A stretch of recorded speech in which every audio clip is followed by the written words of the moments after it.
A traição. Fui transportada à ocasião em que Jesus comeu a Páscoa com seus discípulos. Satanás tinha enganado Judas e o havia levado a julgar ser ele um dos verdadeiros discípulos de Cristo. Seu coração, porém, sempre tinha sido carnal.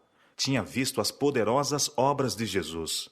Com ele havia estado no decorrer de seu ministério e deixara-se convencer pelas provas esmagadoras de que ele era o Messias. Mas Judas era avaro e cobiçoso. Amava o dinheiro. Com ira deplorou o uso do precioso unguento derramado sobre Jesus. Maria amava o seu Senhor. Havia-lhe perdoado os pecados, que eram muitos, e ressuscitara dos mortos seu irmão muito amado. E ela entendia que nada era demasiado caro para conferir a Jesus. Quanto mais precioso fosse o unguento, melhor poderia ela exprimir a gratidão para com seu Salvador, dedicando-o a ele. Judas, como desculpa de sua cobiça, insistia que o unguento poderia ter sido vendido e dado aos pobres. Mas não era porque tivesse qualquer cuidado dos pobres, pois era egoísta e muitas vezes se apossava para seu próprio uso daquilo que era confiado ao seu cuidado para ser dado aos pobres.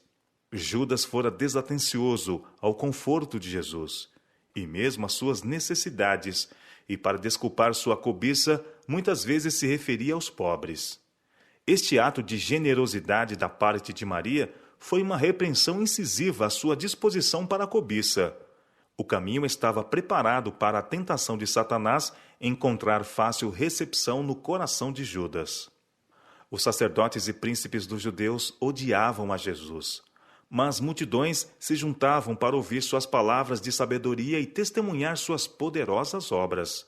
O povo se achava agitado pelo mais profundo interesse e ansiosamente seguiam a Jesus a fim de ouvir as instruções deste maravilhoso mestre. Muitos dos príncipes creram nele, mas não ousavam confessar sua fé para não acontecer que fossem expulsos da sinagoga. Os sacerdotes e anciãos decidiram que algo se deveria fazer para desviar de Jesus a atenção do povo. Temiam que todos os homens crescem nele.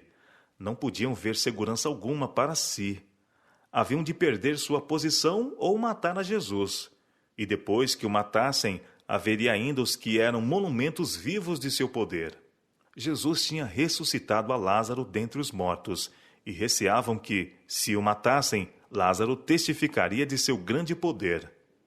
O povo estava se aglomerando para ver aquele que tinha sido ressuscitado dentre os mortos, e os príncipes resolveram matar Lázaro também e abafar assim a excitação.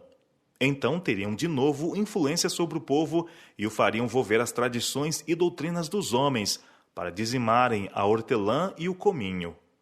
Convieram em prender Jesus quando ele estivesse só, pois se tentassem prendê-lo em uma multidão, quando a mente de todo o povo nele estivesse interessada, seriam apedrejados.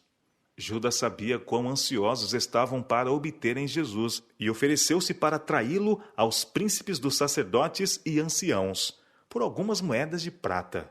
Seu amor ao dinheiro levou-o a consentir em trair seu senhor às mãos de seus piores inimigos. Satanás estava operando diretamente por intermédio de Judas, e em meio da cena impressionante da última ceia, o traidor estava imaginando planos para entregar seu Senhor. Jesus tristemente disse a seus discípulos que todos eles naquela noite se escandalizariam nele. Mas Pedro ardorosamente afirmou que, ainda que todos os outros se escandalizassem, ele não se escandalizaria. Jesus disse-lhe: Satanás vos reclamou para vos peneirar como trigo. Eu, porém, roguei por ti, para que a tua fé não desfaleça. E tu, pois, quando te converteres, fortalece os teus irmãos. São Lucas capítulo 22, versos 31 e 32. Eis Jesus no horto com seus discípulos. Com profunda tristeza, mandou-os que vigiassem e orassem, para que não caíssem em tentação. Sabia que sua fé deveria ser provada e suas esperanças iludidas, e que necessitariam de toda a força que pudessem obter para um atento vigiar e fervorosa oração. Com fortes brados e pranto, Jesus orou: Pai, se queres, passa de mim este cálice, Contudo, não se faça a minha vontade, e sim a tua. São Lucas capítulo 22, verso 42. O Filho de Deus orava com agonia. Grandes gotas de sangue juntavam-se em seu rosto e caíam ao chão. Anjos pairavam no local, testemunhando aquela cena, mas apenas um foi comissionado para ir fortalecer ao Filho de Deus em sua agonia. Não havia alegria no céu. Os anjos lançaram de si suas coroas e harpas e, com mais profundo interesse, observavam silenciosamente a Jesus. Desejavam cercar o Filho de Deus, mas o anjo comandante não lhes permitiu, para que não acontecesse, ao contemplarem eles sua traição, que o livrassem, pois o plano tinha sido formulado e deveria cumprir-se. Depois que Jesus orou, veio a seus discípulos. Eles, porém, estavam a dormir. Naquela hora terrível, ele não tinha simpatia e a oração nem mesmo de seus discípulos. Pedro, tão zeloso fora algum tempo antes, estava carregado de sono. Jesus lembrou-lhe suas positivas declarações, dizendo: Então, nem uma hora pudestes vós vigiar comigo? São Mateus, capítulo 26, verso 40. 3 vezes o Filho de Deus orou com agonia. Então apareceu Judas com seu grupo de homens armados. Aproximou-se de seu mestre como de costume para o saudar. O grupo rodeou a Jesus, mas ali manifestou ele o seu poder divino quando disse: A quem buscais? Sou eu. Eles caíram para trás, por terra.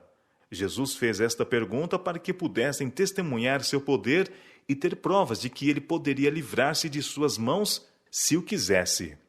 Os discípulos começaram a ter esperança ao verem a multidão com seus varapaus e espadas cair tão rapidamente.